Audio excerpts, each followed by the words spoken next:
Ada yang tahu industri 4.0 itu apa? Oh, enggak jadi angkat tangan. Ternyata masih ragu. Ada yang angkat tangan. Oh, ternyata garuk-garuk kepala. Ada lagi? Ada yang tahu apa itu industri 4.0?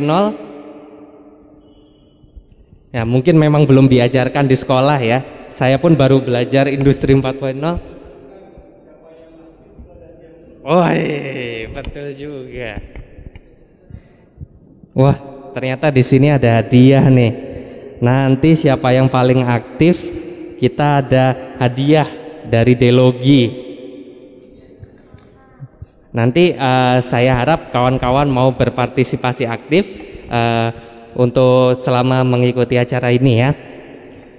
Jadi industri 4.0 itu adalah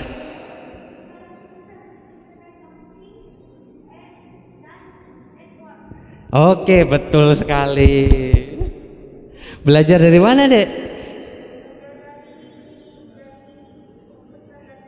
Oh iya, itu dia, itu salah satunya.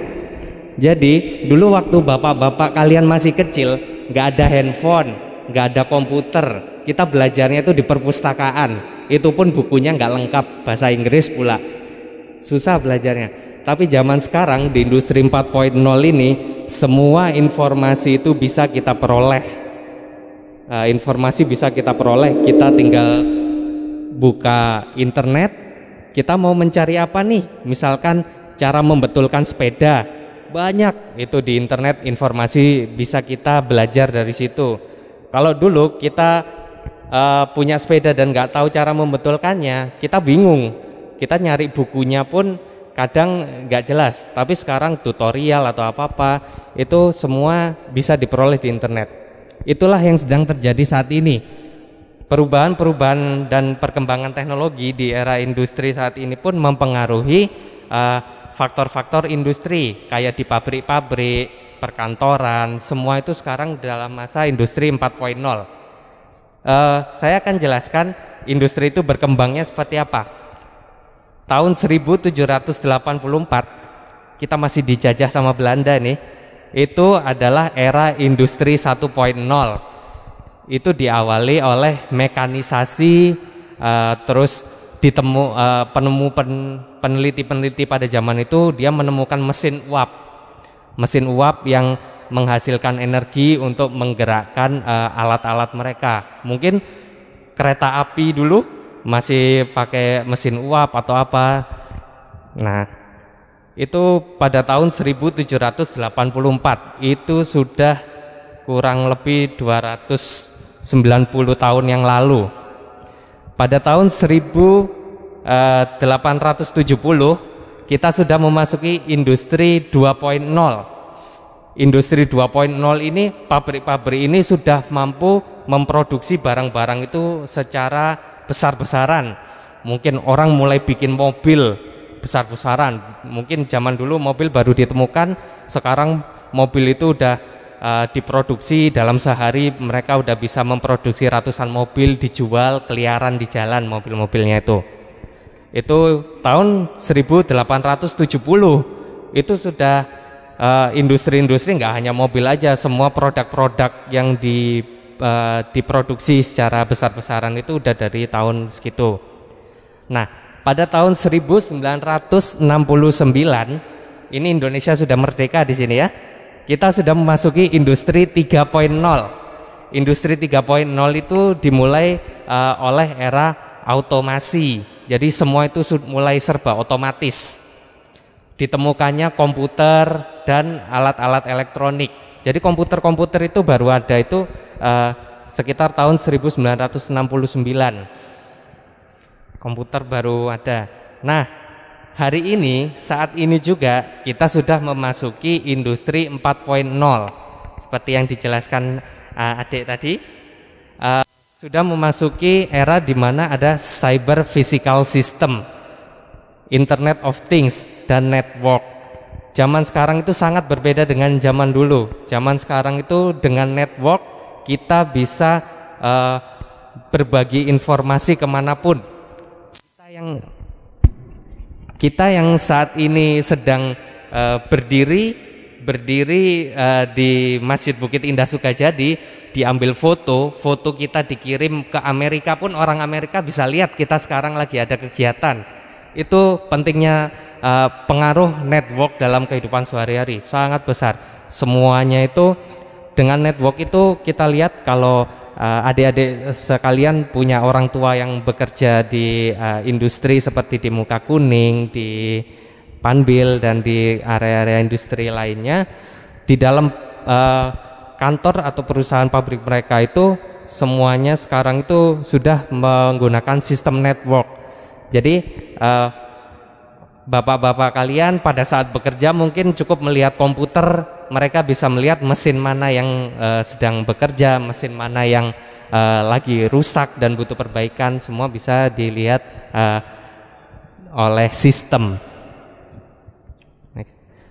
Ini penjelasan kecilnya. Jadi dari industri 1.0, 2.0, 3.0, 4.0 sampai sekarang kita sekarang memang sudah di industri 4.0. Skip aja, next. Nah, inilah yang sekarang dan nanti di masa depan adik-adik sekalian itu harus pelajari, karena setiap detik, setiap menit itu ada aja teknologi baru yang ditemukan, ada aja barang-barang baru yang ditemukan. Makin hari makin canggih. Handphone aja beda sebulan aja udah muncul seri baru yang lebih canggih. Nanti pada saat adik-adik itu sudah besar, sudah bekerja, teknologinya udah nggak sama kayak yang kita hadapi sekarang. Tapi semuanya itu mengacu di sini. Yang paling atas Internet of Things. Adik-adik harus menguasai internet, pergunakan internet secara positif, kuasai seperti apa menggunakan internet, memanfaatkan fasilitas internet, tapi secara positif ya, jangan untuk membuli orang lewat internet, itu nggak baik itu. Jadi netizen harus bijaksana dan positif. Smart agriculture, ini maksudnya adalah sistem agrikultur yang sudah canggih. Dulu mungkin orang kalau membajak sawah pakai cangkul ya, habis itu ditemukanlah traktor. Sekarang orang mau nyiram sawah itu pakai pesawat, udah pakai drone. Menuaikan bibit, menyemaikan bibit sekarang itu udah pakai drone. Petaninya ngapain? Tinggal main drone aja nih, main remote, set, masuk dia. Jadi semakin tinggi teknologi dan semakin kita menguasai teknologi, pekerjaan kita semakin mudah. Karena itu intinya kita harus menguasai teknologi. Kalau kita nggak menguasai teknologi, ya kita nanti kalah sama orang-orang yang belajar. Makanya kita harus juga belajar, jangan mau kalah. Teknologi 3 dimensi. Sekarang kita dulu bikin barang, misalkan bikin pot, atau bikin vas bunga dari tanah liat. Ada yang pernah lihat kan orang bikin vas dari tanah liat yang muter-muter itu? Sekarang mesin yang bikin, dia tinggal ngeprint aja, dia keluarkan, nanti jadi barang itu. Nanti akan saya tunjukkan. Augmented reality, ada yang punya VR di rumah, virtual reality, kayak kita pakai kacamata, ada layarnya di kacamata, kita kayak lagi main gitu atau lagi perang-perangan tapi kita pakai kacamata aja. Jadi layar itu, virtual reality itu sudah menjadi bagian dari teknologi yang berkembang saat ini. Kalau di industri, virtual reality pun sangat berpengaruh di industri-industri. Seperti kita punya lingkungan buatan yang menggambarkan area industri kita. Jadi pada saat kita duduk di rumah, kita dengan virtual reality kita bisa menggambarkan di lapangan seperti apa. Cukup kita jalankan mouse kita aja, katakanlah kita gerak menengok di depan komputer. Ada juga simulasi robot. Nah, ini robot ini salah satu dari poin teknologi yang harus kita pelajari sekarang dan di masa depan. Karena kita nggak mau anak-anak kita ini tidak punya literasi terhadap robot. Nanti kalau kita tidak belajar robot dari sekarang, pada saat nanti kita masuk ke dunia kerja, ternyata pesaing-pesaing kita sudah belajar robot, nanti kita kalah. Kita kan nggak mau kalah di sini. Kita yang namanya hal positif, kita harus menang. Cloud computing ini lebih ke arah komputer, big data seperti itu, sistem integration. Nanti kita ada belajar sedikit tentang sistem integration, gimana cara kita menggabungkan beberapa robot menjadi satu kesatuan proses. Cyber security ini ada hubungannya dengan Internet of Things. Katakanlah sekarang semua data mengalir deras di internet. Siapa tahu ada orang jahat kan ngambil data dari internet. Katakanlah foto kita di internet diedit terus disebarluaskan, itu kan nggak bagus. Cyber security ini katakanlah adalah keamanan di dunia cyber. Sekarang ini cyber security ini sangat penting. Jadi katakanlah data-data seperti alamat kita atau mungkin nomor HP ataupun PIN ATM kita itu dilindungi oleh cyber security. Kalau nggak dilindungi, bisa jadi alamat kita bocor ke orang jahat, terus kita dijahatin lah kasarannya. Atau kita misalnya rumah kita dikirimin batu gitu kan, sama orang jahat, nggak baik seperti itu. Nah, inilah poin-poin yang kita pelajari sekarang dan ke depan. Harapannya adik-adik nanti menggali minat dan interest terhadap teknologi saat ini dan teknologi ke depan. Karena semakin adik-adik menguasai teknologi, semakin adik-adik itu mampu nanti untuk berkembang jauh lebih baik ke depannya. Next. Dari banyak poin itu kita coba persempit lagi menjadi 5 poin pilar revolusi industri 4.0. Pertama, Internet of Things, yang tadi saya bilang internet harus dikuasai. Kedua, human machine interface, adalah interaksi kita dengan mesin. Gimana cara kita memahami kerja mesin, gimana cara kita memerintahkan mesin itu agar bekerja sesuai arahan kita. Berikutnya, teknologi robotik dan sensor. Salah satunya teknologi robotik menguasai gimana cara kita memprogram dan menjalankan robot sesuai perintah kita. 3D printing seperti yang saya jelaskan sebelumnya, kita mengeprint barang itu sudah enggak kita mencetak barang itu bukan mencetak di kertas lagi, tapi kita cetak itu menjadi bentuk 3 dimensi. Yang terakhir, artificial intelligence, kecerdasan buatan. Kalau adik-adik pernah nonton Iron Man, kan asistennya Iron Man itu namanya Jarvis. Jarvis itu contoh kecerdasan buatan. Jadi komputer itu mereka nanti punya kecerdasan buatan. Kita tinggal suruh komputer tolong carikan data-data data-data apa gitu di internet. Komputer itu nanti akan mengolah perintah kita sendiri tanpa kita meminta perintah yang lebih rumit. Mereka bisa mengolah dan mereka bisa bekerja sendiri. Itu kecerdasan buatan. Nggak hanya di internet ya, kecerdasan buatan itu macam-macam bentuknya. Nanti akan kita gali lebih lanjut lagi. Next. Sekarang saya kasih gambaran. Adik-adik punya handphone? Yang punya handphone siapa yang punya handphone? 1, 2, 3, 4. Wah, hampir semua punya handphone. Ini adalah perubahan handphone ya. Ini contoh perubahan teknologi. Dari dulu handphone itu bentuknya seperti ini deh. Beratnya ini 1 kilogram, sama kayak bawa kantong gula ke kuping. Berat loh itu. Tapi sekarang handphone itu udah sangat ringan. Masuk di kantong sini bisa. Masuk 2, masuk 4, bisa semua sekarang handphone. Tapi kalau dulu handphone itu besar-besar. Dan kita nggak bisa main game di handphone yang paling kiri ini, nggak ada gamenya ini. Kita cuma bisa nelpon aja.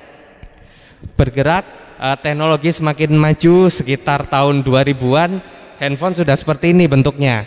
Kita sudah bisa mengirim pesan SMS. Pesan SMS, misalkan ada waktu itu bapak-bapak kalian masih muda seperti saya, kirim pesan SMS kan.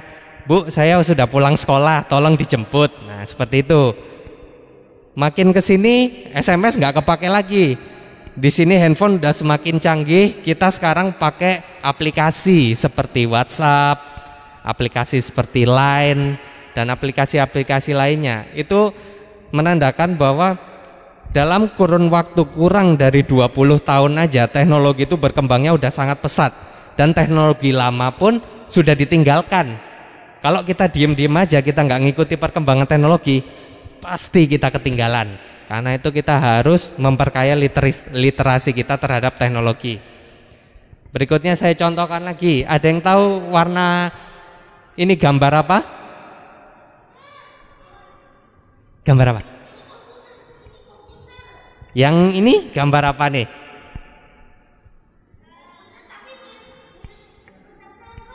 Oh, mirip seperti server, benar.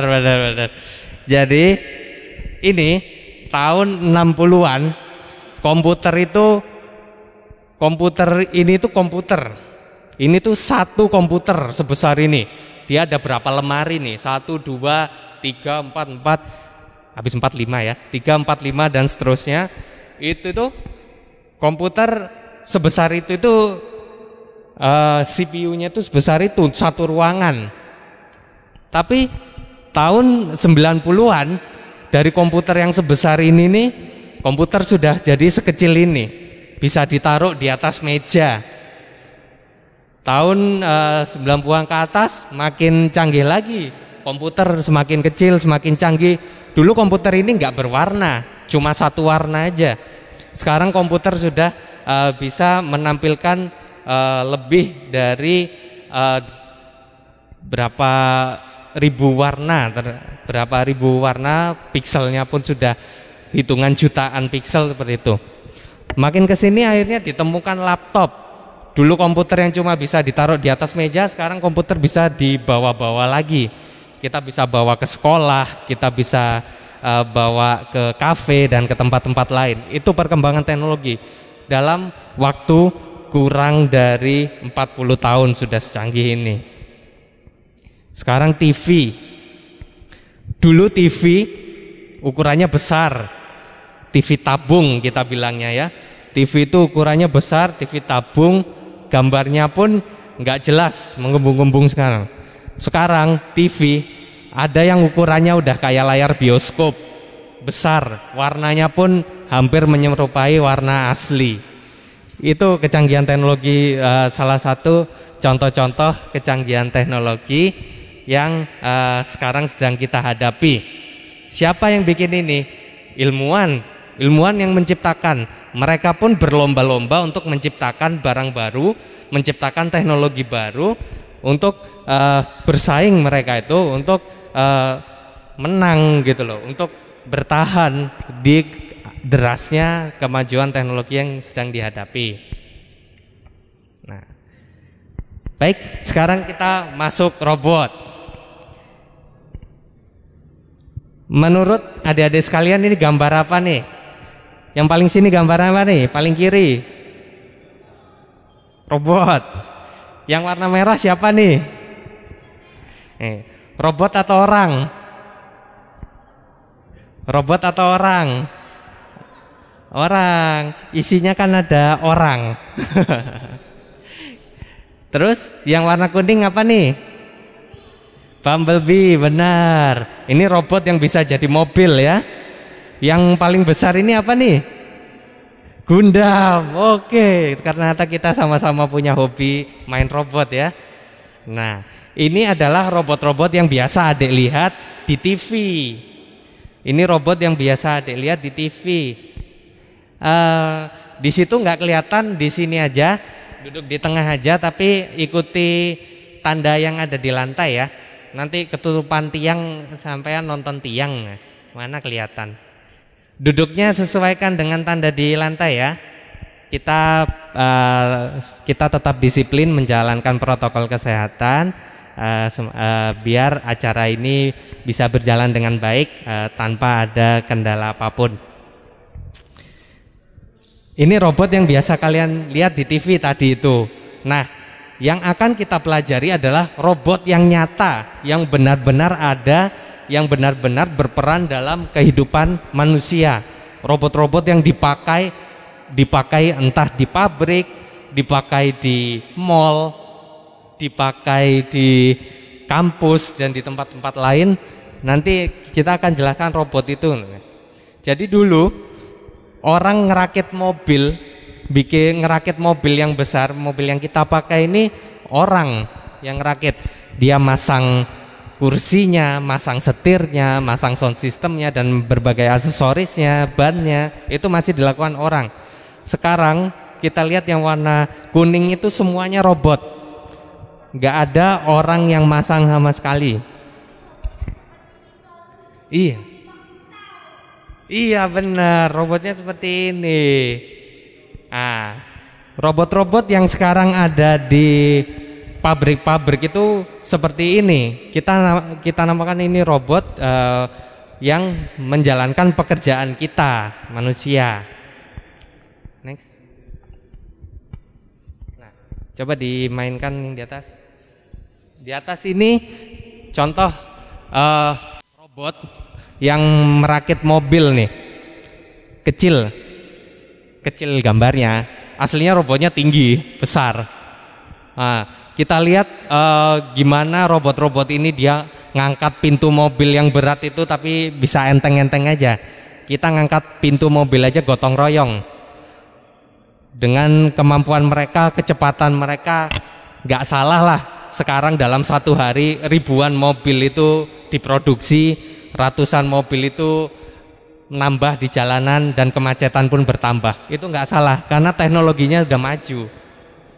Nah, berikutnya untuk perakitan handphone. Yang sebelah sini adalah untuk perakitan handphone. Kita lihat gimana robot itu merakit handphone yang kecil-kecil, barang yang kecil-kecil di dalam handphone kita.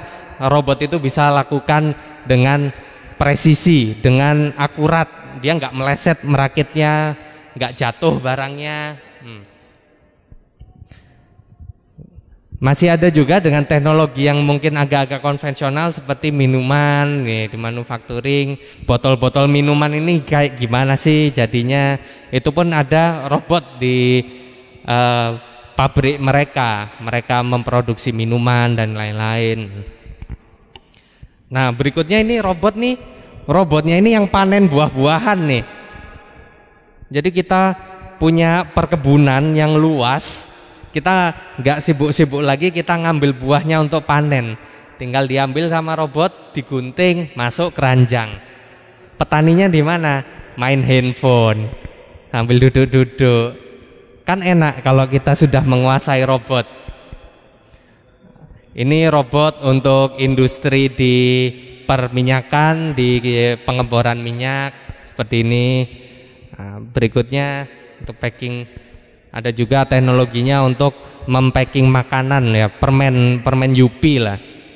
Nah, seperti apa mereka mempacking makanan, semuanya udah dilakukan oleh robot, semuanya udah dilakukan oleh mesin.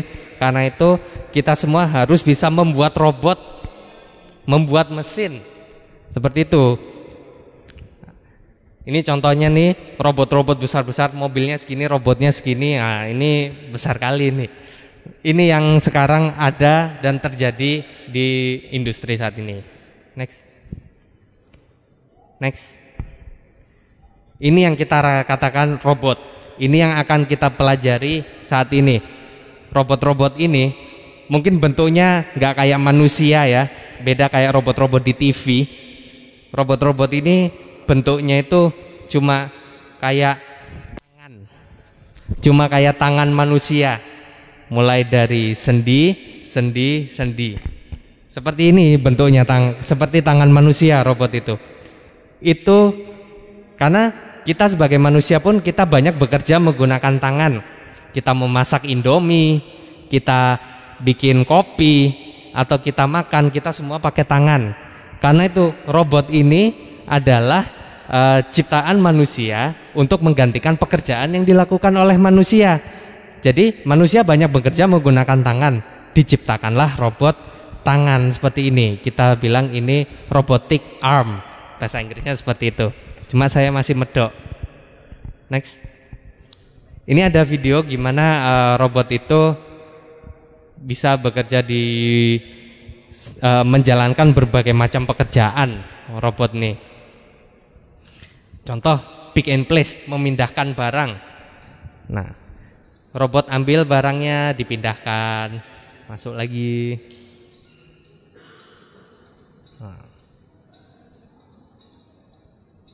Kira-kira kenapa robotnya bisa kerja kayak gini? Ada yang nyuruh nggak? Ada yang apa?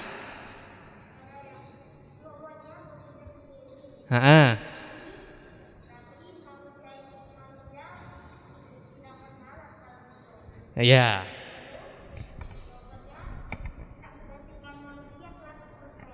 Bisa 100%.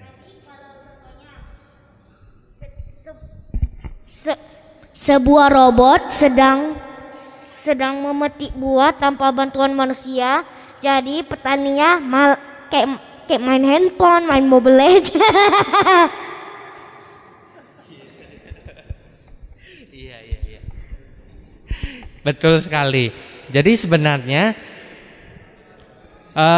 dengan pekerjaan kita digantikan oleh robot tidak membuat kita malas, tapi membuat kita punya banyak waktu untuk melakukan pekerjaan yang lainnya.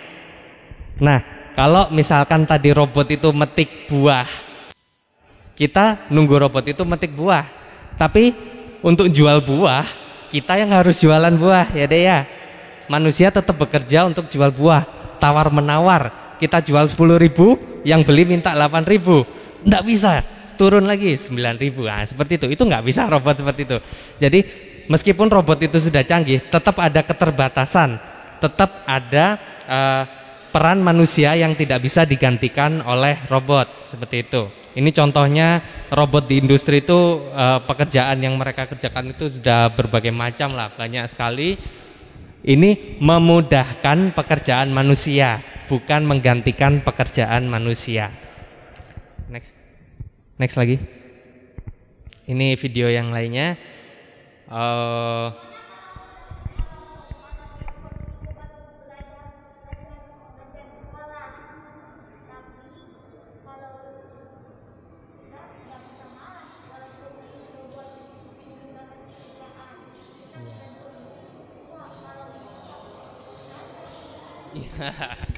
Ya, jadi robot ini harus dipelajari dulu seperti apa kerjanya, gitu ya.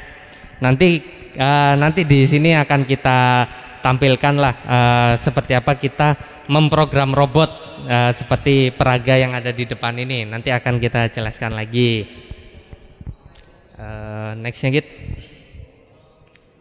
Nah, ini poin penting dalam belajar robot. Smart manufacturing process. Jadi proses manufaktur yang cerdas itu berusaha meniru proses yang dilakukan oleh tubuh manusia. Proses manufacturing cerdas berusaha meniru proses yang dilakukan oleh tubuh manusia. Seperti manusia itu punya otak, kepala, punya mata, penglihatan, punya tangan, alat kerja, dan punya kaki, alat gerak. Itu manusia.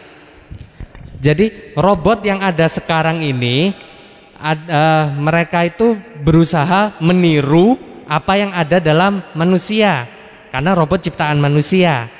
Jadi mereka berusaha meniru apa-apa aja yang ada di kita, seperti brain, otak manusia ini untuk berpikir, otak manusia untuk mengolah data, otak manusia untuk memberi perintah terhadap anggota tubuh kita melakukan kerja.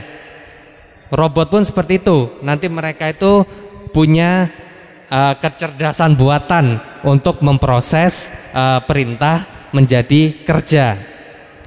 Mata, robot pun punya fungsi sebagai mata. Nanti robot bisa melihat, robot bisa menilai dan mengirimkan informasi itu ke otak. Tangan, seperti yang saya jelaskan tadi, robot itu diciptakan untuk meniru fungsi tangan, melakukan kerja seperti mengambil barang, mengangkat barang, mendorong barang, atau menggenggam barang pun itu kerja robot. Yang terakhir kaki. Robot pun meniru kerja kaki kita. Misalkan kita punya barang diantar dari ujung sana ke ujung sana, robot itu akan bergerak dari ujung A ke ujung B sesuai perintah kita. Yang bisa bikin kita bergerak dari sana ke sana adalah kaki. Itu yang ditiru oleh robot. Next it.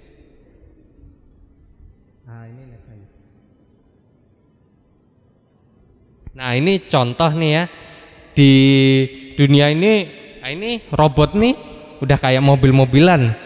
Ada yang menggantikan fungsi tangan, ada yang menggantikan fungsi kaki, bahkan main pingpong. Seperti tangan kita main pingpong. Robot ini sekarang robot-robot di industri seperti itu. Ini robot sebagai kaki mengerjakan pekerjaan-pekerjaan, semuanya sudah dilakukan oleh robot. Next lagi. Nah, itulah pengantar seperti apa robot yang akan kita bahas hari ini. Jadi robot yang kita bahas itu nggak kayak robot yang bisa terbang, robot bisa menembakkan laser, atau robot bisa bertarung, tapi robot yang bisa menjalankan fungsi dan perannya untuk melakukan pekerjaan layaknya pekerjaan yang dilakukan oleh manusia. Di sini kita lihat ini alat peraga kita yang dinamakan Dobot Magician. Dobot Magician adalah sarana edukasi industri 4.0 yang diharapkan memfasilitasi kita untuk mempelajari robot. Kalau adik lihat robot-robot tadi yang ada di pabrik, adik-adik mau belajar robot yang seperti di pabrik itu, beli robot satu itu dapat mobil dua. Pasti orang tua kita nggak mau belikan. Karena itu ada robot kecil yang tidak semahal robot-robot di pabrik itu. Jadi ini bisa memfasilitasi kita untuk belajar seperti apa sih robot itu, seperti apa cara kita memprogram atau memberikan perintah pada robot agar robot bekerja sesuai dengan arahan yang kita berikan. Intinya robot bisa bekerja kalau ada kita manusia yang memberikan arahan. Kalau kita nggak memberikan perintah atau arahan, robot itu akan diem aja. Adik-adik lihat robot ini belum saya apa-apain, berarti belum saya kasih perintah.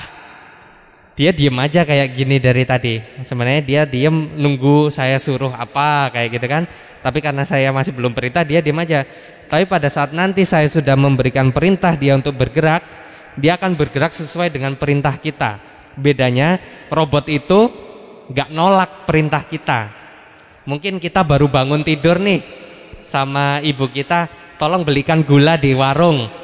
Baru bangun tidur masih ngantuk. Nah kita masih bisa nolak, nanti ajalah setengah jam lagi, tarik selimut lagi, tidur lagi sampai 2 jam.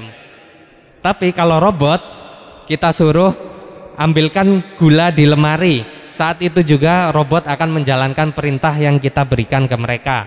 Itu bedanya robot dengan manusia. Jadi robot yang kita lihat di presentasi sebelumnya tentang di pabrik, maupun robot-robot yang mungkin adik-adik pernah lihat, ada kompetisi robot, ada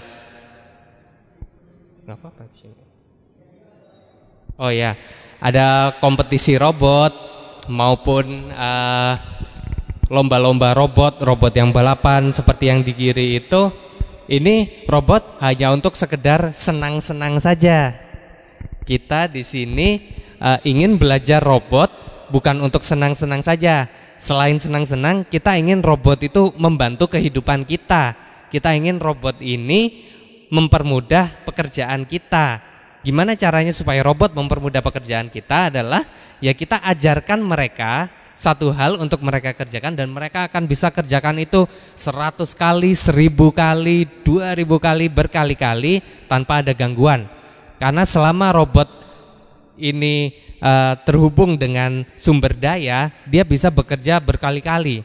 Beda sama kita bekerja capek, kita butuh tidur, butuh makan, butuh minum, istirahat.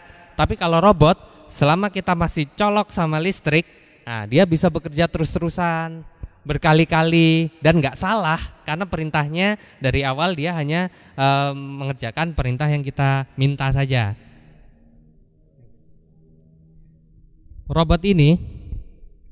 Untuk robot ini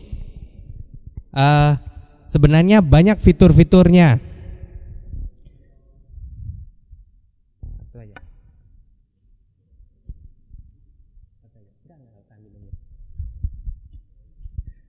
Jadi robot ini tuh banyak fitur-fiturnya.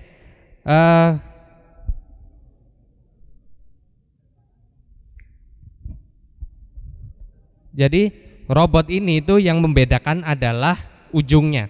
Jadi robot ini ujungnya itu bisa kita ganti-ganti. Katakanlah ujungnya kita ganti seperti model jari-jari kita. Jadi nanti robot ini dengan ujungnya seperti jari-jari, dia nanti akan narik atau menggenggam barang seperti ini nih. Kalau ujungnya jari-jari, dia akan menggenggam barang.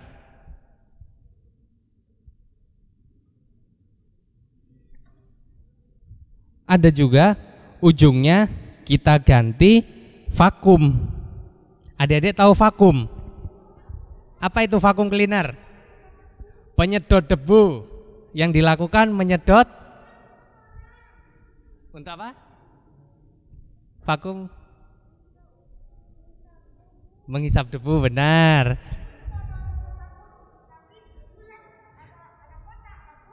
Oh iya, ada kotak, ada betul. Bisa berputar-putar ya. Udah kayak robot ya vakumnya ya. Nah, vakum jadi ujungnya itu, katakanlah robot ini dia mengambil barang itu bisa dengan berbagai cara. Pertama dia menggenggam, kita ganti jari-jarinya ini seperti bentuknya seperti jari, nanti dia akan menggenggam barang dan memindahkan barang.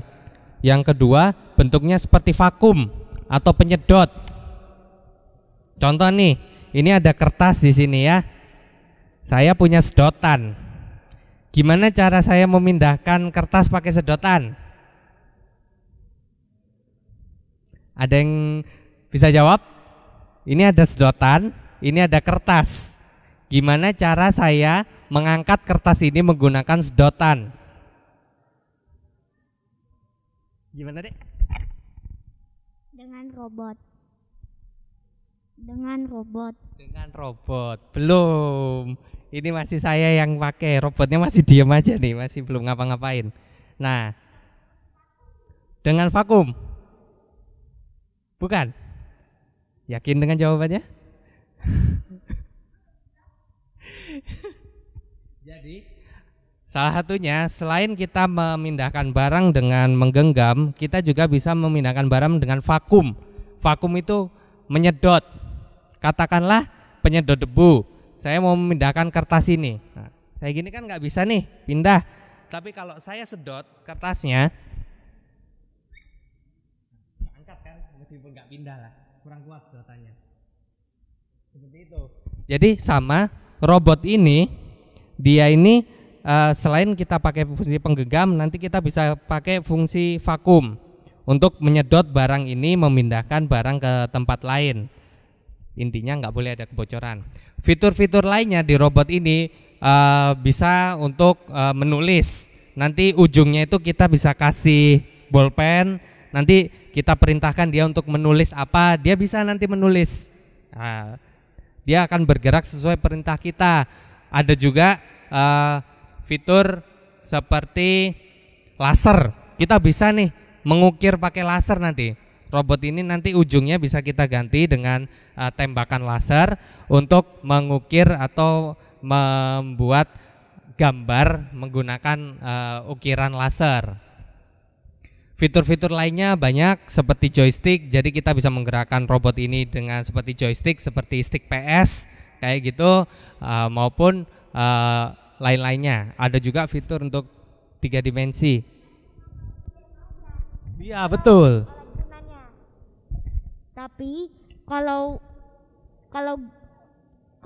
konsol buat main game, tapi kalau game controller yang itu malah malah menggerakkan robot, karena di gambarnya ada itu. Iya, jadi ini game controller ini bukan untuk main game, tapi kita sesuaikan dengan, karena nanti yang mempelajari robot ini adalah siswa-siswa seumuran kita.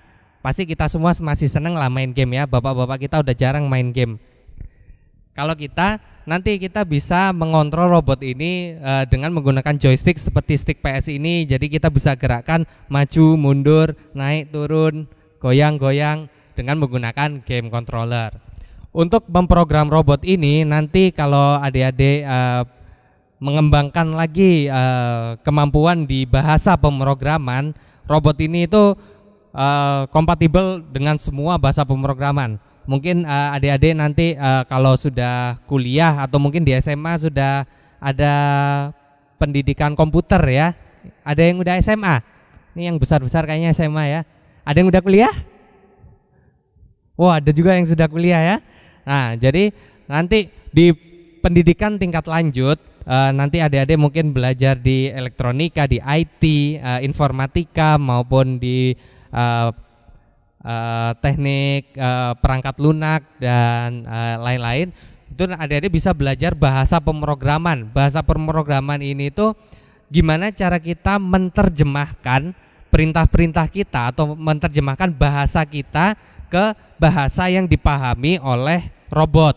Itu pentingnya kita belajar bahasa pemrograman. Ada banyak bahasa pemrograman, mungkin nanti bisa dilihat di literasi. Tapi kita di sini mau belajar dasarnya dulu nih, kayak gimana robot ini nanti berjalan dan menerjemahkan perintah yang kita berikan. Next. Nah, jadi robot ini pun banyak fitur-fiturnya dan ada aksesorisnya. Mungkin dasarnya robotnya ini ya, ini tuh lengan robotnya. Sedangkan aksesoris ini nanti dia adalah kaki robotnya. Dia nanti yang akan memindahkan barang dari satu titik ke titik yang lain. Seperti itu. Aksesorisnya macam lagi, vision kit. Nah, itu aksesorisnya itu nanti sebagai matanya robot. Seperti yang saya jelaskan tadi, ada 4 proses yang ditiru oleh robot, yaitu proses yang dilakukan oleh otak, oleh mata, tangan, dan oleh kaki. Nah, nanti yang sekarang kita pelajari ini masih tangannya sama kakinya dulu. Kalau otaknya nanti di kesempatan berikutnya kita akan pelajarin. Next lagi. Ini contoh nih ya, robot ini itu dia udah buatin sarapan. Coba kita lihat dia gerak.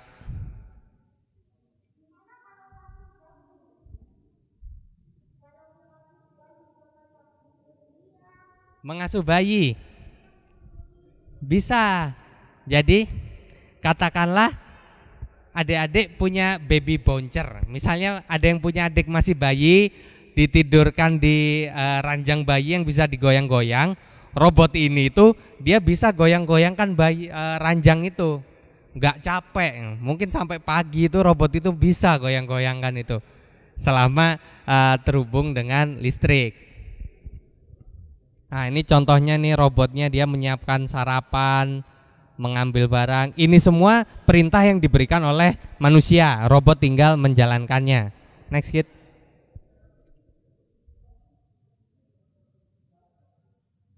Nah, ini robot untuk mengecek handphone. Nah, ini programnya. Mungkin kita belum belajar sampai situ karena ini berat. Nah, jadi robot ini dia ngecek apakah layar handphone kita itu bisa bekerja apa enggak. Nah, kita cek kapasitansinya seperti apa. Nah, dia cek satu-satu, respon enggak. Nah, jangan-jangan pas kita pencet-pencet nggak respon, berarti handphone kita rusak. Seperti itu. Ini robot ini pun ada juga yang pakai di dunia medis, kayak di laboratorium kimia, di laboratorium farmasi, seperti itu. Jadi untuk melakukan praktik-praktik atau mencampur bahan-bahan kimia, obat-obatan, robot ini sudah cukup membantu. Ini salah satu contohnya, dia dipakai di dunia medis. Next. Nah, ini kalau udah lebih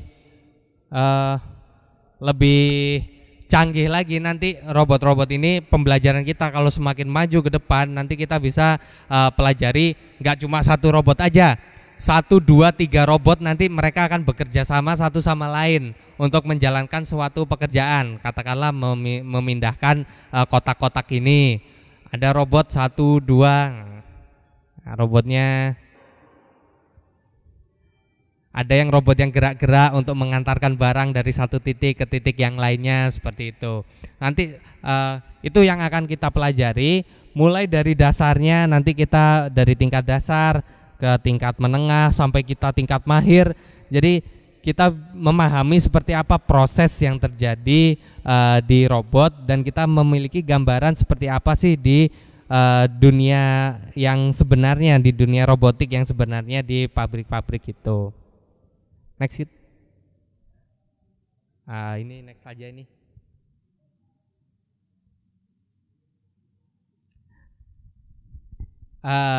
Jadi itu gambaran awal tentang robot, khususnya robot yang akan kita jadikan alat peraga ini. Ini salah satu contoh apa yang harus kita pelajari di industri 4.0. Teknologi yang semakin maju ke depan. Pertama, mungkin kita masih belajar sensor, aktuator, itu masih belajar yang dasar aja. Belajar gimana cara barang-barang itu, mesin-mesin itu bisa bekerja, itu masih sensor dan aktuator. Terus naik ke atas di piramida ini kita mulai belajar PLC, Programmable Logic Controller. Jadi nanti itu kita harus memprogram suatu sistem kontrol sesuai dengan logika yang kita miliki agar dia bekerja sesuai dengan arahan kita. Nanti semakin ke atas lagi kita sudah memasuki SCADA. SCADA itu nanti ilmunya lebih tinggi lagi. Kita akan mempelajari gimana cara kita mensupervisi atau kita mengatur sebuah pabrik, mengatur sebuah manufacturing. Kita bisa memahami semua seluk-beluk di manufacturing itu. MES ini udah lebih tinggi lagi, ini udah level manajemen kayak manufacturing execution system kalau nggak salah. Yang terakhir adalah ERP, Enterprise Resource and Planning. Itu nanti ilmu-ilmu yang akan terus kita gali semakin dalam, semakin tinggi, hingga nanti kita semua nggak kalah terhadap perkembangan teknologi yang sedang kita hadapi saat ini. Oke.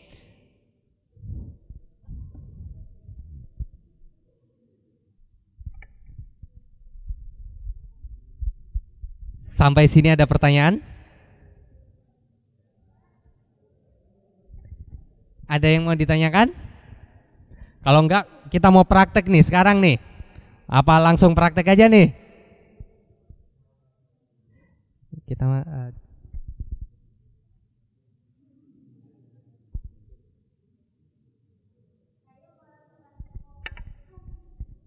Oh, saya juga tertarik sama robot ini. Mari kita coba pelajari bersama-sama ya. Yang lain tertarik dengan robot ini? Ada yang pengen tahu gimana cara menjalankan robot ini? Nah, kita coba dulu dari yang paling dasar ya. Ini paling tertarik ini, sampai pindah paling depan duduknya ini. Gimana ini, nggak kelihatan adik aku nih. Oke, jadi seperti yang saya jelaskan tadi, mungkin merapat aja, merapat. Di sini masih kosong, maju aja, biar nggak jauh-jauh. Maju nggak apa-apa dek, sini dek, maju. Maju lagi, sesuaikan sesuai posisi duduknya. Silakan diisi, mas-mas yang udah kuliah, jangan malu. Kita sama-sama belajar di sini. Saya juga masih belajar. Siapa tahu adik-adik sekalian yang malah memberikan saya ilmu-ilmu baru terhadap robot ini. Nah, jadi coba saya tanya sekarang, supaya robot ini bergerak, apa yang dibutuhkan? Kabel. Apa yang dibutuhkan supaya robotnya bisa gerak? Kabel listrik. 1.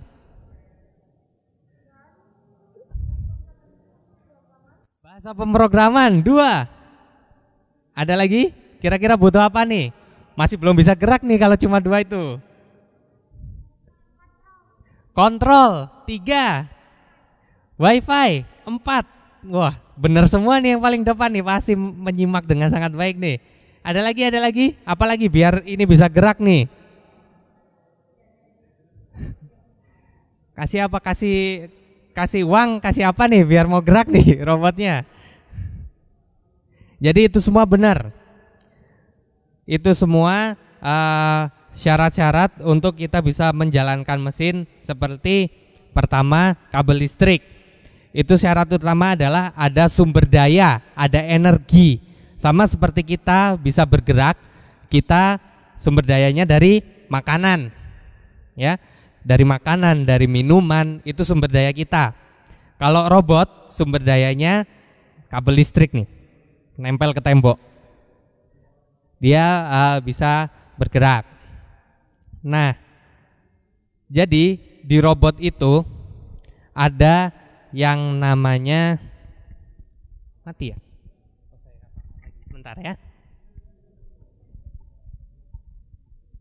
Jadi di robot itu ada yang namanya teaching atau mengajarkan. Tadi sudah saya ceritakan bahwa robot ini bekerja seperti apa yang kita perintahkan robot ini untuk dikerjakan. Kalau kita nggak perintahkan apa-apa, buktinya robot ini diam aja. Sekarang coba saya perintahkan robot ini. Saya lihat ya, sedikit udah blank. Nah, coba sekarang robot ini saya pindahkan ya. Saya pindahkan ke sini. Saya kembalikan posisinya ke sini. Sekarang saya jentikkan jari biar robot ini bergerak. Sulap. Bukan saya. Ini bukan perintah saya menjentikkan jari.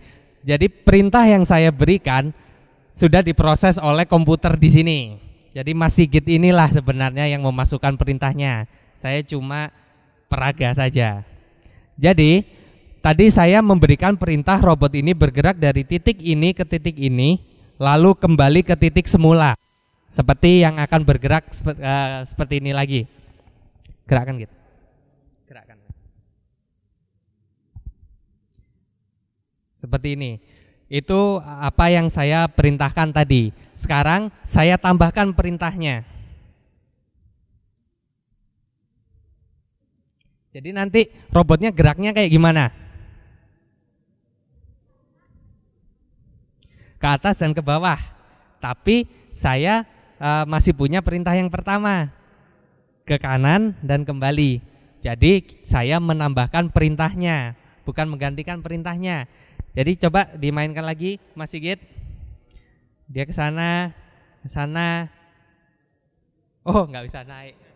Iya. Nggak kuat naik.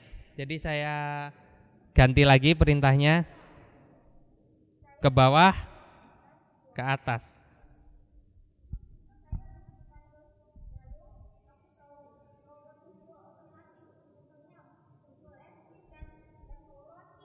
Iya.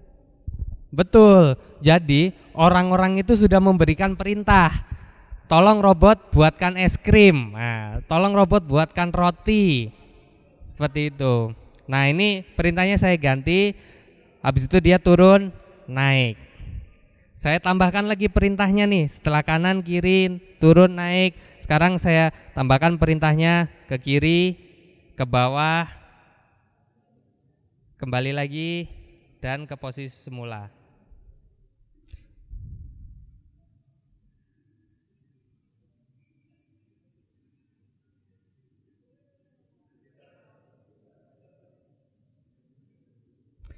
Banyak perintah yang saya berikan, tapi robot ini ingat. Dia nggak lupa saya suruh kemana aja tadi. Ke sana, ke bawah, muter, sini. Banyak pula nanti saya kasih lagi perintah-perintah yang lain. Robot ini nggak akan lupa. beda sama manusia, robot ini mencatat perintah kita di komputernya. Robot ini akan mencatat perintah kita di komputernya. Sama seperti kalau nanti di pabrik-pabrik, seperti di pabrik perakitan mobil atau pabrik-pabrik yang seperti video-video saya tampilkan tadi, robot ini sudah diberikan perintah yang sudah direkam di komputer. Jadi pada saat robot ini disuruh bekerja, dia tinggal melihat catatan yang dia catat di komputer ini. Tadi aku disuruh ngapain? Oh, ternyata aku disuruh melakukan ini. Dia akan melakukan itu terus menerus kalau kita nggak nyuruh dia berhenti. Sekali lagi, robot bergerak sesuai dengan perintah kita. Saat kita perintahkan dia bekerja, dia akan bekerja. Kalau kita tidak perintahkan dia untuk istirahat, dia nggak akan istirahat. Dia akan kerja terus. Itu yang sekarang dipakai di pabrik-pabrik. Robot ini bekerja, menghasilkan barang, merakit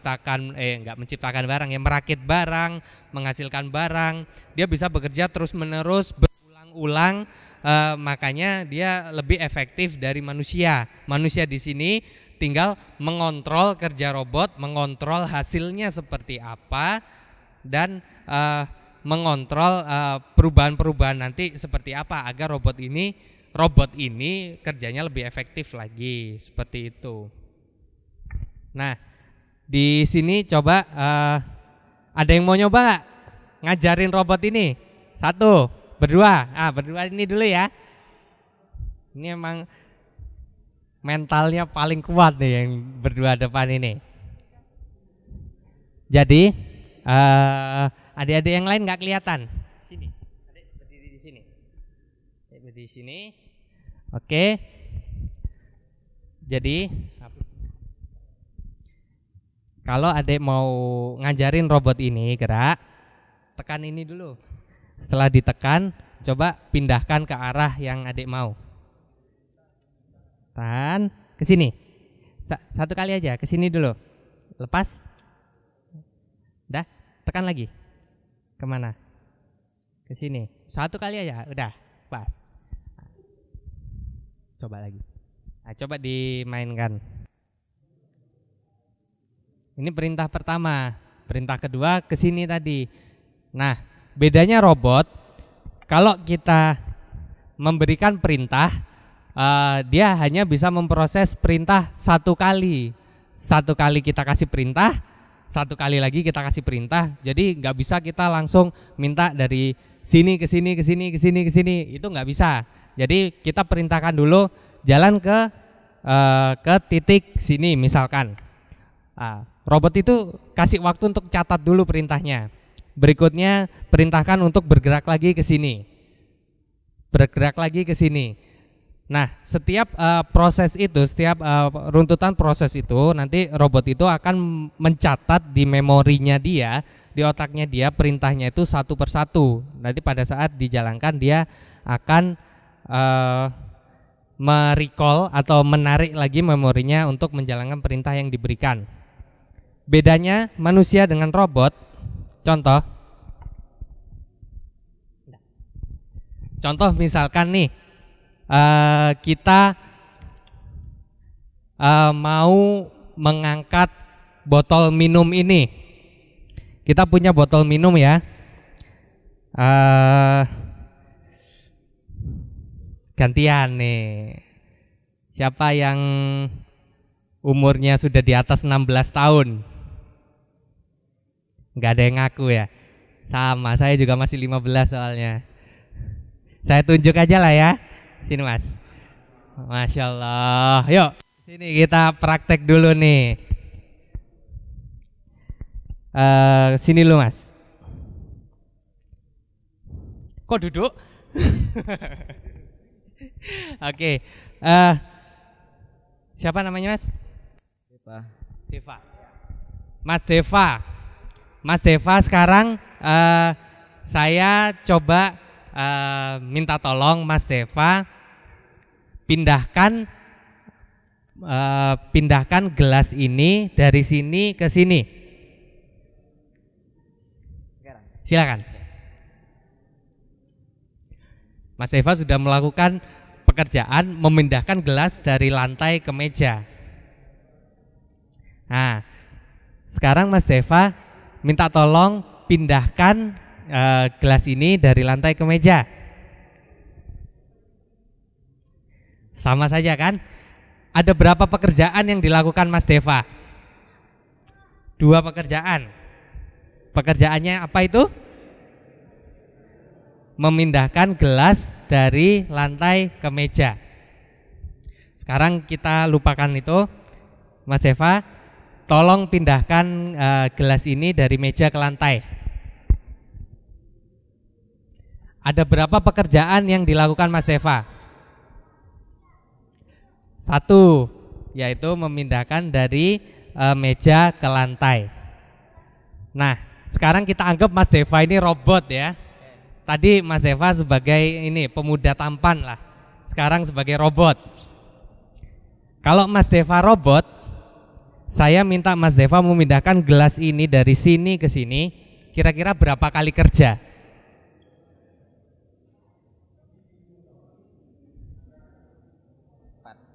4.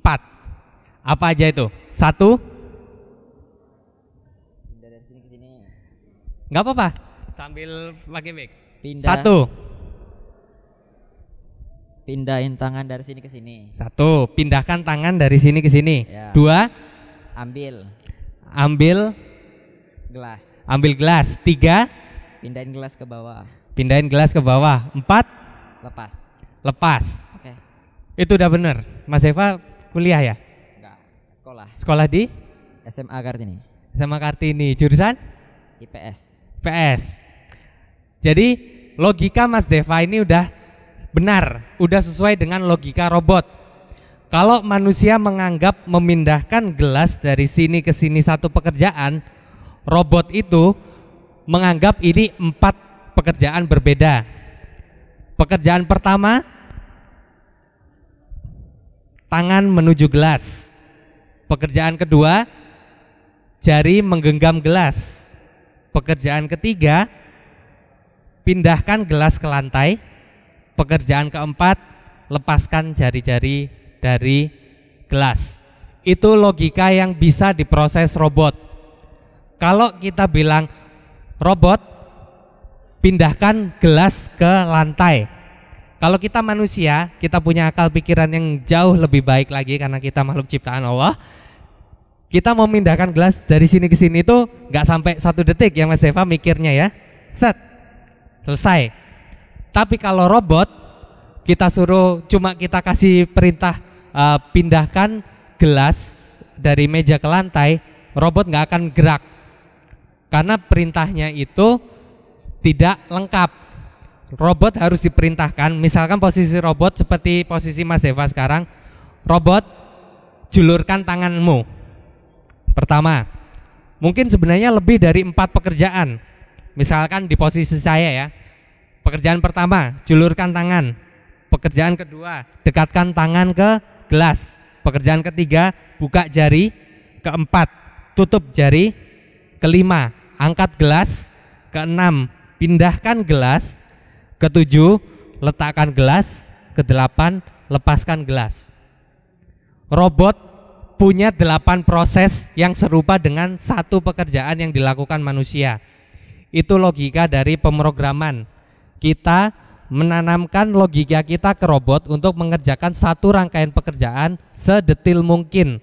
Karena robot nggak punya otak, tapi robot punya komputer yang memproses perintah kita. Beda sama otak manusia. Otak manusia yang ciptaan Allah ini, dia bisa cepat sekali memproses perintah-perintah atau permintaan kita. Langsung satu, gitu kan? Sedangkan kalau robot dia kaku. Robot itu, satu lagi saya ulangi lagi, ada 8 rangkaian pekerjaan berbeda. 1, 2, 3, 4, 5, 6, 7, 8. Itu yang harus diproses oleh robot. Misalkan saya bawa ini robot ya, Mas Deva terima kasih, silakan duduk. Mas Deva sudah sangat paham nih tentang robot nih. Nanti kayaknya Bisa kita suruh maju ke depan ngajarin kawan-kawan Mas ya? Bisa, insya Allah bisa. Sekarang saya ada robot nih ya. Udah di nol lagi ya. Saya gerakkan ke sini. Saya gerakkan ke sini. Kira-kira geraknya kayak gimana robot ini? Ke kanan dan ke kiri. Semua setuju? Semua setuju? Coba mainkan Pak Sigit. Udah. Dia nggak gerak. Karena gerakan ini langsung saya perintahkan bebarengan. Reset lagi. Delete semua udah. Karena perintah tadi langsung saya kasih perintah berbarengan. Ke sini, ke sini. Dia cuma memproses dari sini ke sini lagi. Karena aku perintahkan ke sini, ke sini. Coba mainkan. Ya. Gak gerak kan? Tapi kalau aku perintahkan seperti yang aku bilang itu ada 8 rangkaian berbeda, robot ke sini dulu. Robot ke sini lagi. Coba mainkan Pak Sigit. Baru dia bergerak. Karena itu logika robot beda dengan logika manusia. Kita minta dia itu benar-benar satu gerakan, satu gerakan, satu gerakan, satu gerakan. Itu yang bisa diproses robot. Selama kita bisa punya logika atau rangkaian perintah yang sesuai, robot ini akan memahami pekerjaan kita. Contoh nih ya, sekarang saya naik turunkan nih. Kayak gini. Kayak gimana gerak robotnya? Nggak mau gerak, betul. Coba mainkan Pak Sigit. Oh, belum dihapus yang tadi ya. Nah, dia nggak mau gerak, soalnya sekali perintah saya suruh gini-gini. Coba mainkan gitu. Nah, tapi kalau saya perintahkan turun, naik, turun, naik, turun, naik. Nah, dia baru bisa memproses program kita, perintah kita. Udah ya? Kurang banyak kayaknya. Coba ya. Turun, naik. Turun, naik. Turun, naik. Coba mainkan Pak Sigit. Nah, kayak gini. Jadi kita memberikan perintah itu harus sejelas mungkin. Kayak kita perintahkan itu detail. Bahkan kalau kita mau apa ya? Mau berhitung atau enggak berhitung. Ya sama seperti tadi, mau menggenggam gelas, memindahkan, kita nggak pakai mikir lagi, otak kita secara otomatis sudah memproses. Sedangkan kalau robot, kalau cuma diperintah, tolong dong antar gelasnya ke sana, atau tolong lemparin gelas ke saya, dia nggak bisa memproses. Kita harus memberi perintah, robot ambil dulu gelas, robot angkat gelas, robot ambil kuda-kuda, robot lempar, seperti itu. Jadi benar-benar harus detail sekali kita mengajarkan robot seperti itu. Di dunia industri yang sebenarnya, di manufacturing yang sebenarnya, yang kita lihat robot-robot yang canggih-canggih tadi udah melakukan berbagai macam pekerjaan, itu bahasa pemrograman, logika-logika pemrograman dan rangkaian-rangkaian perintah yang diberikan oleh insinyurnya atau engineer-nya itu sudah sangat kompleks sekali. Tapi sekalinya kita sudah menanamkan perintah itu, robot itu sudah mencatat di komputernya dia bisa melakukan pekerjaan serumit apapun berulang-ulang ribuan kali dalam sehari. Itu keunggulan robot. Kelemahannya ya dia nggak bisa memproses perintah secara instan. Kita nggak bisa, mungkin kalau di TV-TV lain ya, kayak di Iron Man atau di Transformer, robot itu fleksibel, ada yang bisa jadi mobil, ada yang bisa salto. Kalau ini enggak. Di dunia nyata robot ini kita berikan perintah yang harus jelas. Itu adalah tadi saya jelaskan fungsi teaching. Teaching itu mengajari. Gimana cara kita mengajari robot untuk melakukan gerakan sesuai keinginan kita. Nah, sekarang nih robot ini seperti tangan. Biar kelihatan dari belakang ya. Bentuknya kayak tangan enggak? Ini apa ini? Kalau di tangan ini apa? Apa ini namanya? Bahu. Bahu. Ini di tangan nggak ada leher. Ini siku. Ada bahu, ada siku. Ini pergelangan tangan, ya, pergelangan tangan. Jadi robot sama seperti tangan, dia punya sendi-sendi. Sendi itu artinya penghubung, yang menghubungkan badan kita dengan lengan kita, sendi bahu. Lengan atas dengan lengan bawah, siku ini ada sendi di sini untuk menghubungkannya. Yang menggerakkannya otot, yang menggerakkannya otot. Di sini pun kita bisa gerak-gerak nih, bisa mutar-mutar nih. Tapi robot nggak bisa sefleksibel ini. Robot tidak bisa sefleksibel ini. Robot punya keterbatasan. Katakanlah dari tadi kita mau gerak ke sini, kita mau gerak ke sini, kita mau gerak ke sini atau ke sini. Dari tadi ini ngadep bawah ya. Dia gini terus ya. Mau kayak gini-gini, dia gini terus ngadep bawah. Itu adalah jenis robot yang memang skala robot. Kita bilang namanya skala robot. Robot yang memproses secara garis tegak lurus ke bawah. Garis vertikal namanya. Jadi ini adalah dasar pembelajaran robot nih. Sekarang kita coba minta tolong robot ini memindahkan barang. Mungkin gantian nih. Siapa yang mau praktek nih? Satu lagi. Ada yang mau coba mindahkan barang nih pakai robot? Gantian sama kawannya ya. Mas, oke, maju, silakan. Saya jawab sebisanya. Nah, jadi kita punya barang. Katakanlah ini barang yang mau kita pindahkan dengan robot. Kita punya barang 3 warna, merah, kuning, hijau. Ini mau kita pindahkan dengan robot. Misalkan kita mau memindahkan abangnya, coba yang peraga abangnya. Adek geser dulu. Abangnya di sini biar nggak jauh-jauh sama robotnya. Sini dek. Ini ya. Gimana caranya memindahkan barang ini dari sini ke sini pakai robot? Harus ditekan ininya bang. Coba. Tekan. Terus sini. Lepas. Udah. Terus mau dipindahkan kemana tadi? Ke sini misalnya ya. Oke, tekan lagi. Angkat. Pindah sih. Tekan terus. Tahan. Lepas. Coba vakumnya udah dinyalakan.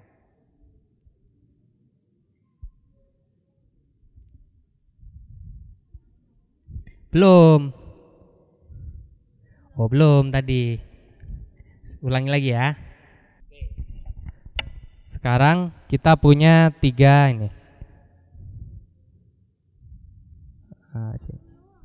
Ya, ini titik awal robot ini sebelum kita beri perintah. Untuk memberi perintah, kalau pakai robot ini nanti abang harus tekan ini, perintahkan untuk ke atas yang hijau, contoh ya. Seperti saya contohkan nih bang ya. Ditahan aja. Udah, lepas. Perintah pertama menuju ke atas kotak hijau. Perintah kedua, angkat. Perintah ketiga, geser. Perintah keempat, turun. Perintah kelima, kembali ke titik awal.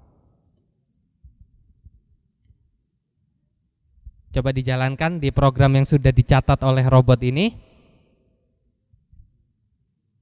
Nyalain terus, Ufak.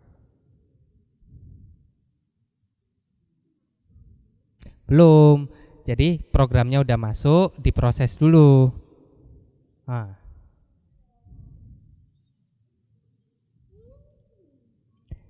Coba jalankan lagi Mas Sigit. Dia akan nyari ke titik tadi ada si kotak hijaunya, karena kita belum berikan perintah ke yang lain. Dia akan terus kayak gitu terus. Coba geser biar yang lainnya lihat. Nah, saya titik hijau di sini. Robot ini nanti akan perintahkan untuk mengambil, pindahkan barangnya. Seperti itu. Lego? Bisa. Enggak pas.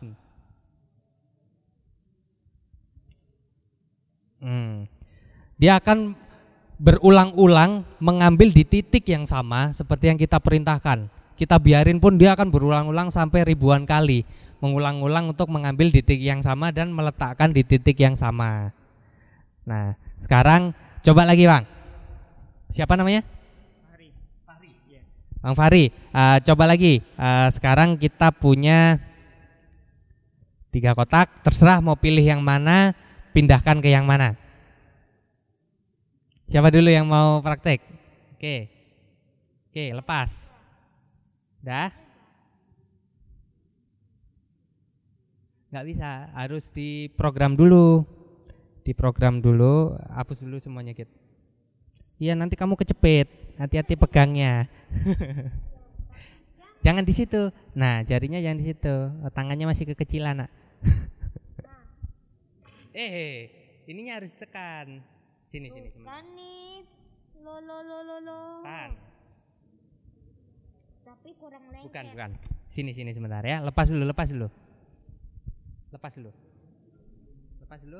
Nah, dihapus dulu semua. Coba biar abangnya yang praktek nih. Adek lihat dulu ya. Boleh, Bang Fahri, tekan. Nggak apa-apa. Tekan, pindahkan, lepas. Tekan lagi. Pindah, angkat, lepas. Gerak, pindah. Turun. Jangan terlalu turun. Kan nanti hapus lagi dulu semua. Kita ulangi lagi. Ya. Tekan, gerak. Lepas, tekan lagi, angkat dulu, lepas, tekan lagi, pindah, lepas, tekan lagi, dikit aja, nah ada, lepas, tekan lagi, kembali ke posisi semula, contoh kayak gitu. Vakumnya yang harus nyalain ya. Nah, setelah kita kasih perintah, nanti dia akan kasih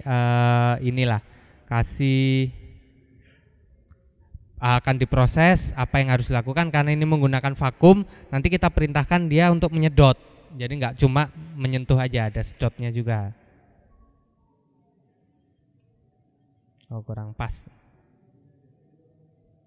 Lagi. Nah, diambil ini, pindahkan seperti itu. Bisa. Robot meniru manusia sesuai dengan apa yang kita perintahkan. Oke? Siap, kembali ke tempat duduk masing-masing. Duduk lagi.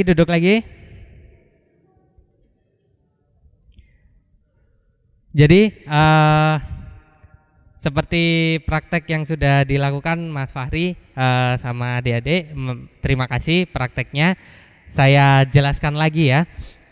Untuk memberikan perintah pada robot, sekali lagi seperti yang tadi sudah dilakukan Mas Deva, kita harus detail memberikan perintah karena ini bukan manusia, ini robot, ini hanya sebuah mesin yang dirancang oleh manusia yang tidak bisa memproses informasi secepat otak kita.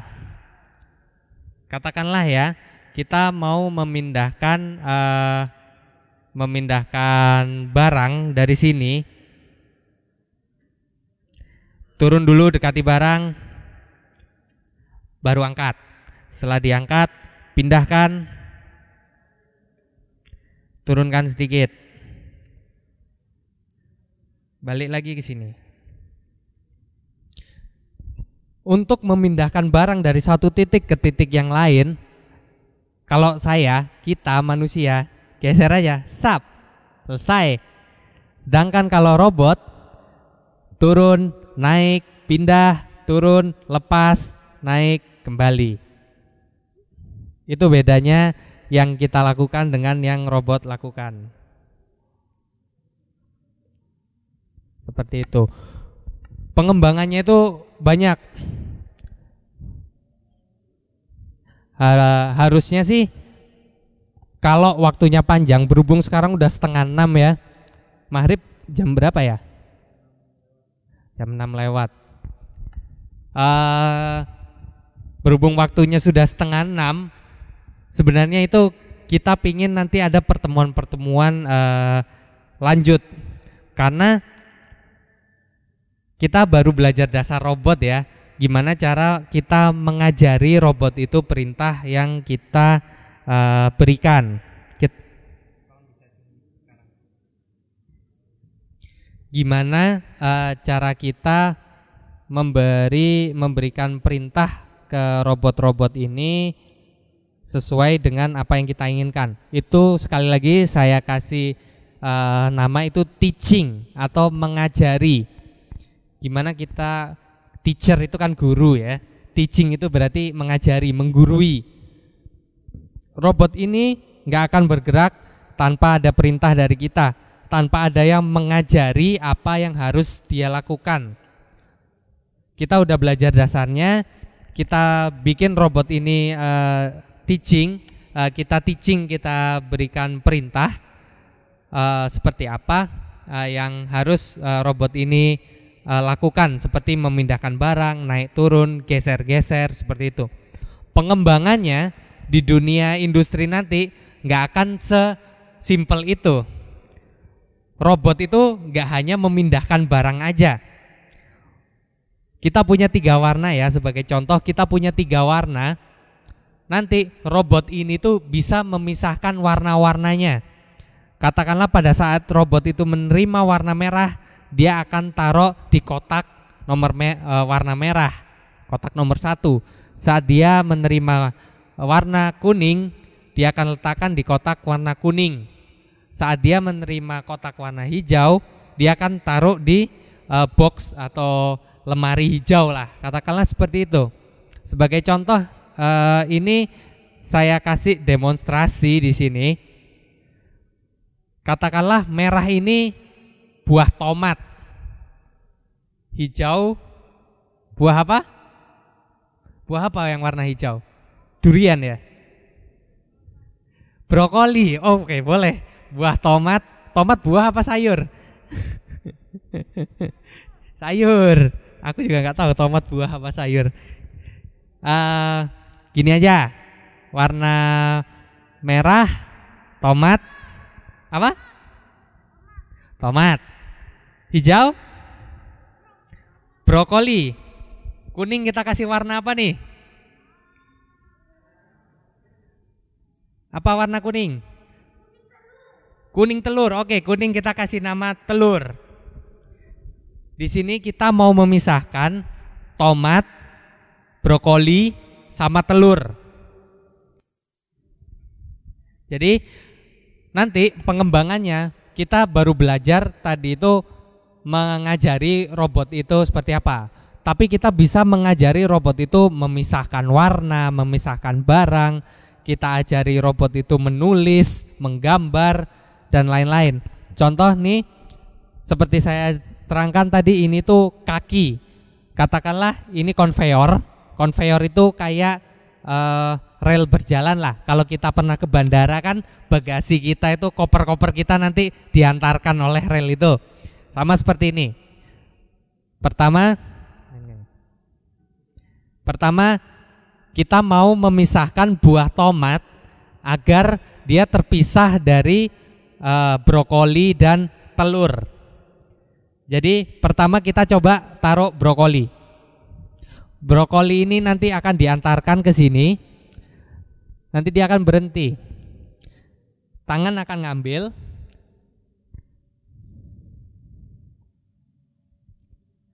Brokoli dia taruh di sebelah kiri.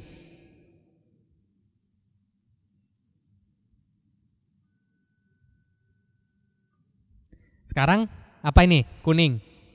Kuning telur. Kuning telur, benar sekali. Kuning telur dia taruh sebelah kiri. Sekarang coba saya kasih tomat.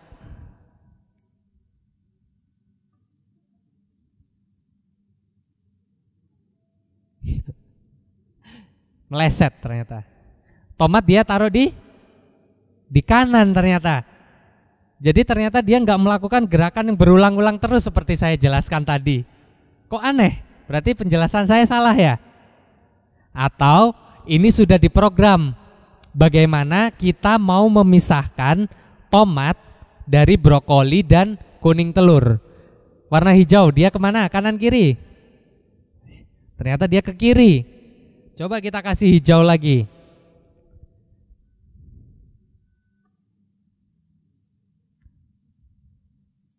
Ke kanan atau ke kiri? Nanti dia akan cek dia warna apa. Oh, hijau. Ternyata dia ke sini. Coba kita kasih tomat sekarang. Dia akan diantarkan tomat ini. Dia akan berhenti di sini karena di sini ada namanya sensor. Sensor ini akan membaca tomat ini udah sampai mana nih. Ternyata tomat tetap dibuang ke arah kanan. Itu pengembangan lebih lanjutnya gimana cara kita memprogram robot. Nggak hanya kita mengajarkan, tapi kita menanamkan logika, kita menanamkan pilihan pada robot. Robot, kalau tomat jangan dicampur sama brokoli dan telur.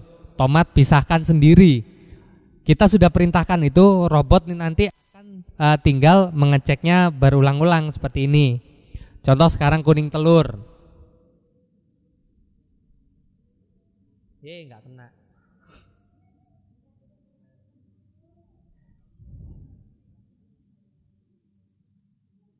Nah, tetap dia ke kiri.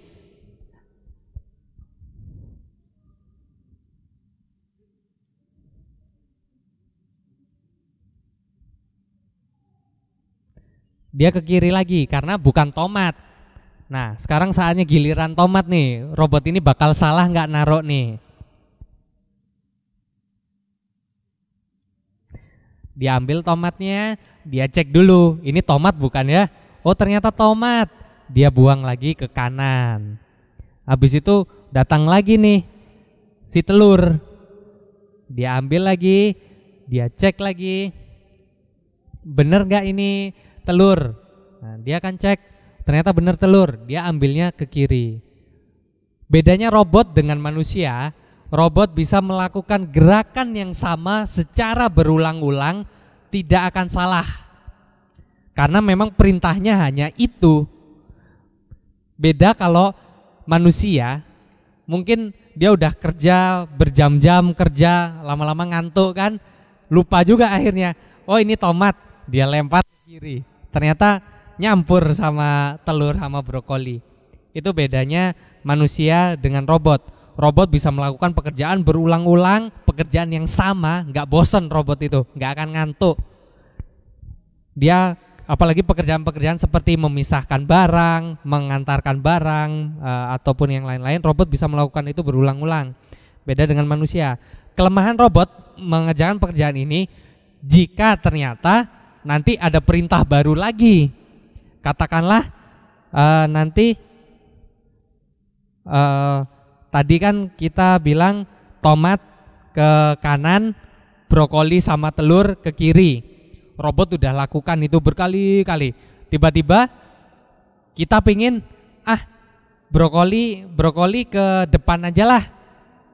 Sedangkan perintah yang kita ajarkan ke robot, brokoli itu ke kiri. Itu kelemahan robot. Robot tidak bisa memproses langsung apa yang kita perintahkan untuk langsung dijalankan. Karena itu perlu dilakukan pemrograman atau penanaman logika pada robot agar dia bekerja sesuai dengan perintah kita. Pengembangannya itu lebih banyak lagi nanti, selain kita bisa pakai sensor warna, sensor cahaya, banyak lagi pengembangan yang kita bisa pelajari dari robot ini. Dan nanti kita pinginnya sih semakin banyak kita praktek latihan. Mungkin nggak semuanya nih kebagian untuk maju ke depan, mungkin baru lihat aja tetap aja nggak kebayang ya. Harapannya nanti kita akan rutin kadakan ini biar nanti mulai dari belajar dasar kita bisa kembangkan lagi ke belajar yang lebih canggih. Seperti di video tadi tuh, robotnya udah bisa genggam telur, udah bisa, coba saya kasih lihat beberapa robot ya.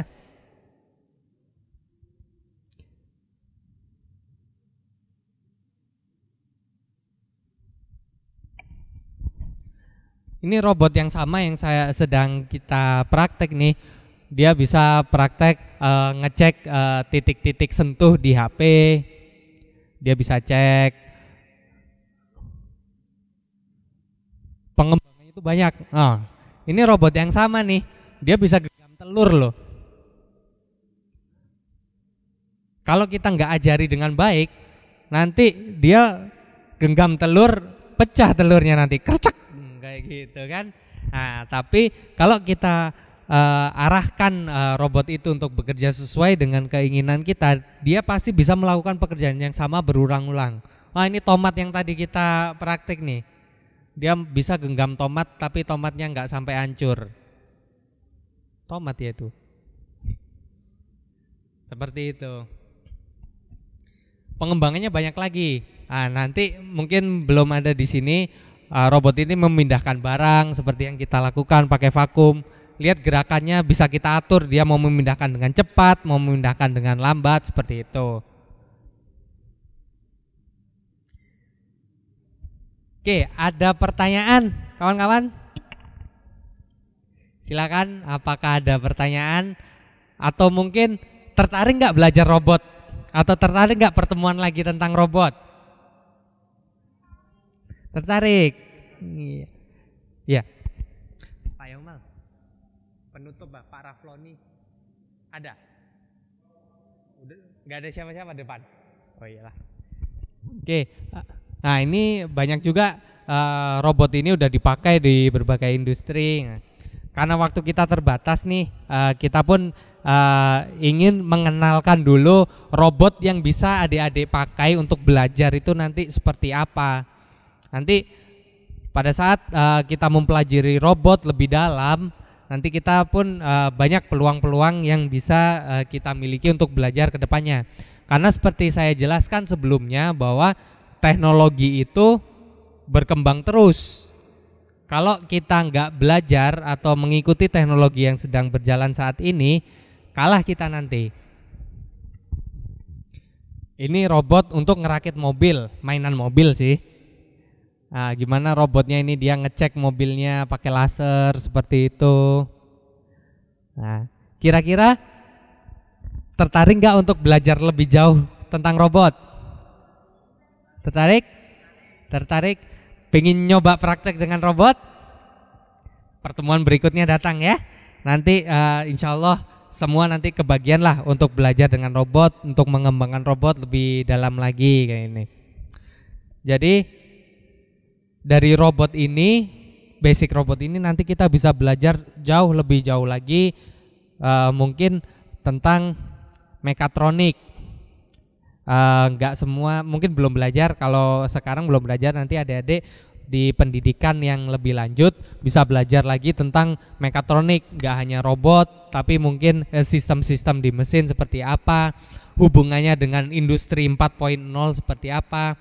Karena sekarang di perusahaan-perusahaan ataupun tempat-tempat bekerja yang teknologinya sudah canggih, gak hanya robot saja yang kita lihat di sana. Sistem-sistem yang memanfaatkan internet, sistem-sistem lainnya, itu semua sudah berjalan, sudah terintegrasi jadi satu. Pemrograman dan lain-lain, semuanya itu semua sudah terangkum lah, sudah diimplementasi di dunia kerja. Jadi harapannya dengan belajar dari dasar dari sekarang, kita semua punya dasar ilmu yang kuat. Pada saat nanti kita sudah menghadapi itu di dunia yang nyata, kita bisa lebih unggul dari pesaing-pesaing kita kan. Oh, saya sudah belajar robot, saya sudah tahu cara memberikan perintah pada robot, saya sudah tahu keterbatasan ataupun keunggulan-keunggulan menggunakan robot. Itu yang kita harapkan. Jadi adik-adik semua nanti mengerti dan nanti bisa bersaing. Mungkin adik-adik pada saat sudah bekerja katakanlah 10 tahun lagi, 15 tahun lagi, ataupun 20 tahun lagi, teknologinya sudah nggak kayak gini lagi, udah lebih canggih lagi. Katakanlah sekarang handphone seperti yang kita pegang saat ini, tapi besok mungkin udah nggak pakai handphone lagi, mungkin pakai layar sendiri atau keluar dari jam tangan sekarang kan. Betapa canggihnya teknologi itu nggak bisa kita hentikan. Karena kita nggak bisa menghentikan perkembangan teknologi, ya kita yang harus menyesuaikan dengan perkembangan teknologi itu, agar kita tetap kaya akan literasi, kaya akan ilmu yang terus berkembang. Jadi harapannya adik-adik semua terus belajar, gali ilmu sebanyak-banyaknya hingga nanti pada saatnya kita bisa amalkan ilmu yang kita miliki, baik untuk diri kita, keluarga kita, kemaslahatan umat. Itu aja. Kalau memang benar nggak ada pertanyaan, karena waktu sudah mendekati maghrib, mungkin kita tutup saja. Terima kasih buat adik-adik semua, Mas siapa tadi? Raffi, Fahri, Mas Deva, adik-adik semua. Mohon maaf saya nggak kenal satu-satu, jadi saya nggak bisa sebutkan semua namanya. Terima kasih untuk menghadiri pengenalan dan pelatihan robotik ini. Paling itu saja. Terima kasih. Saya tutup. Waktu sudah mendekati waktu maghrib. Untuk yang laki-laki sempatkanlah untuk sholat berjamaah bersama di Masjid Bukit Indah Sukajadi ini. Insya Allah pahalanya baik untuk adik-adik semua maupun untuk orang tua yang mendidik dan membesarkan adik-adik semua. Wabillahi taufiq wal hidayah. Wassalamualaikum warahmatullahi wabarakatuh.